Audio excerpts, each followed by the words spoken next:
In a world of giant banks chasing these massive corporate clients, there's one company that's making some serious profits by thinking small.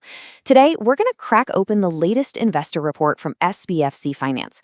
We're going to uncover the surprisingly simple but, man, powerful strategy that's fueling their absolutely explosive growth. So, let's dive in. All right, so here's our roadmap. First, we'll hit you with those headline results that are turning heads. Then we'll get into the why, who they're serving. After that, we'll look at the how, their actual strategy. We'll tie it all back to the numbers, meet the people in charge, and then we'll wrap it all up with the one big idea you should take away from all this. Okay, first things first, let's look at the results. These are the numbers that are really making investors sit up and pay close attention. Let's just start with this one. 34%. That's their jump in profit after tax year over year. I mean, that's not just growth, that's some serious acceleration. Anytime you see a number like that, you know something is working, and it's working really, really well. And get a load of the scale of this operation. Their total loan book, what the insiders call assets under management, or AUM, just crossed 10,000 crore rupees. We're talking well over $1 billion here. This isn't just some small player. They're deploying a huge and growing pool of money, up 29% in just 1 year. Wow!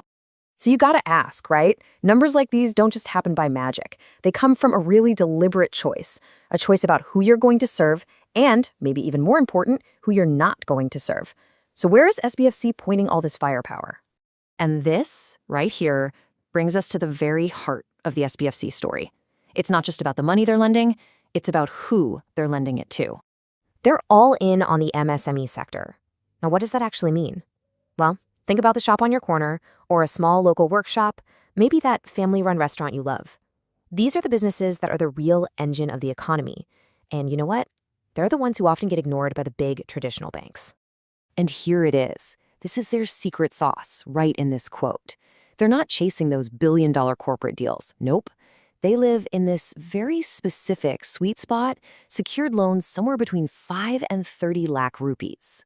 By staying laser-focused on this niche, they become absolute experts, understanding their customers' needs and risks way better than some huge bank ever could. So you might be thinking, okay, that's a pretty small niche. Well, think again.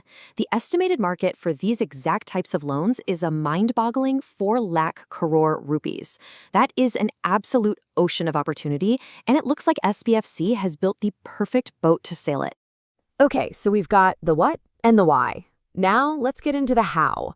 What is the actual machine they've built to go after this massive market?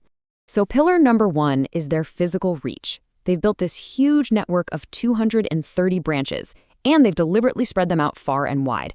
This isn't just about finding customers, you see. It's actually a super smart way to manage risk. By spreading their bets, if one region has a slowdown, it's not going to sink the whole company. But it's not just about old school branches. They've wrapped their entire operation in modern tech. I mean, from finding new customers on a mobile app to using digital verification for everything, they've made the whole process super efficient. It's this combination of being on the ground physically, but moving at digital speed. That's a powerful 1-2 punch. All right, let's see how this whole strategy, this mix of focus, reach, and tech, actually translates back into performance. Now that we understand how they're doing it, the numbers tell an even better story. And this wasn't some overnight success story. Just look at the journey here.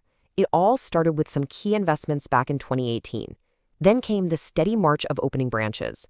Going public in 2023 was this huge stamp of approval, and that led right to the massive AUM milestone they just hit.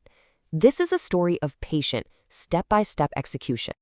And when you put the numbers side by side like this, the impact is just crystal clear. Assets under management, up 29%. Profit, up 34%. This is the proof right here that their strategy is just firing on all cylinders. This chart tells you everything you need to know about their discipline. A whopping 81% of their entire loan book is dedicated to that core mission of serving small businesses. They aren't getting distracted or chasing shiny objects. They know what works, and they're just doubling down on it. Of course, a great strategy is nothing without the right people to actually pull it off. So let's take a quick look at the who behind all these incredible numbers. The team is led by MD and CEO Asim Drew, and the report uses this really important term, cycle-tested. Now, that's just a fancy way of saying these folks have been through it all. They've successfully steered the company through economic booms and busts. And in the lending business, that kind of experience isn't just nice to have, it's absolutely essential. And hey, you always want to see who's putting their money where their mouth is. The main backer, Claremont Group, holds a majority stake. But look at these other names. Big-time institutional players like SBI Mutual Fund. When you see smart money like this on board, it's a huge vote of confidence in the company's long-term plan. So, we've looked at the numbers, the strategy, the people. What's the big picture here? What does this all boil down to? When you really break it all down, SBFC's success is a masterclass in strategy. It's so simple, it's brilliant. They found a huge market that everyone else was ignoring, the small business owner. And then they built the absolute perfect machine to serve them. It's a classic business lesson, right? Being a master of one thing will almost always beat being average at everything. And that kind of leaves us with one final big question to think about.